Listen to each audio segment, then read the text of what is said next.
wanted to address a common question that I get from my students in class.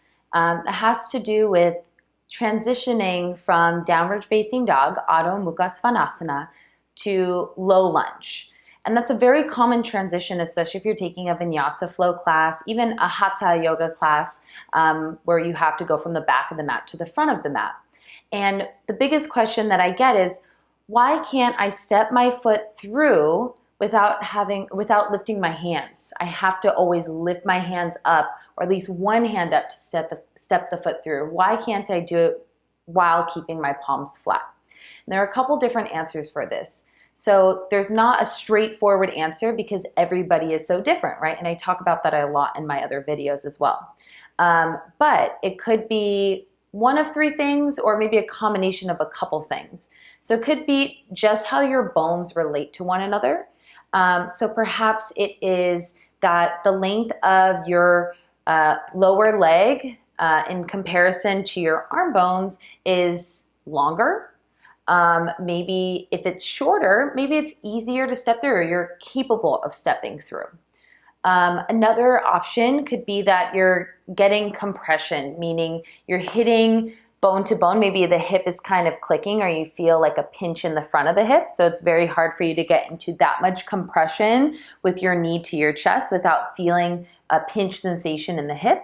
Or maybe it's quite literally, you're hitting your thigh to your stomach or your chest. And at a certain point, if you're gonna hit that, it's gonna make it hard to step through, right? Because there's just not enough space. So it could be space physically in the hip, in the relationship between your thigh and the front of your torso.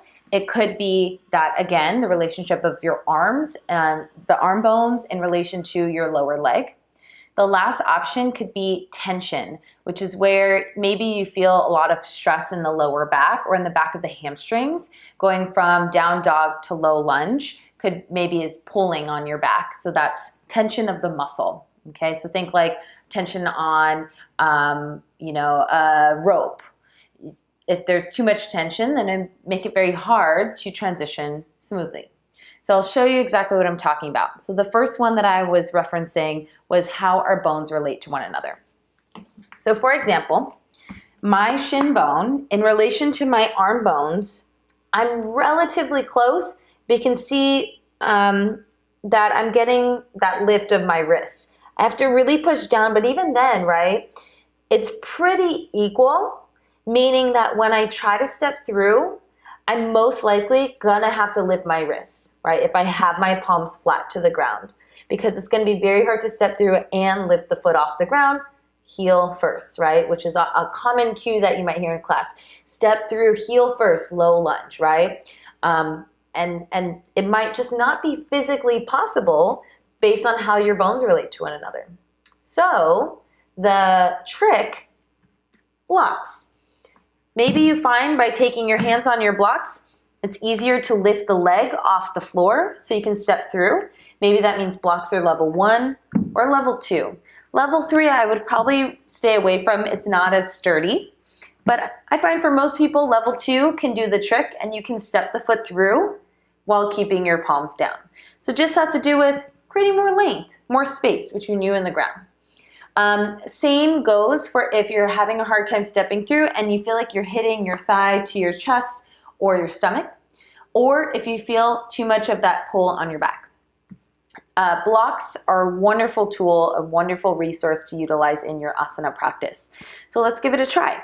So if I'm going from down dog to low lunge, first off, if I have my hands on blocks, it might make it easier for me to bring more weight into my feet and to get a little bit of that stretch sensation in the legs and take less pressure off my hands, off my wrists, especially if you have sensitive wrists, or it's very challenging for you to maintain that extension in your wrists with all that weight. All right, so if I'm gonna step through, I'm gonna draw one knee in, right? And notice I already have so much space off the ground. No problem, I can step the foot through. And I can still make this really hard. So as I step the foot through, I can hold. I can draw the knee in. I can hover the foot. And then I can step the foot through. It makes it challenging, but still accessible. Let's try the other side. Same thing, I'm pushing down. I'm gonna draw the left knee in, push, push, push. I can hover the foot, I can make it really challenging, and then get to step through, heel first into my low lunge.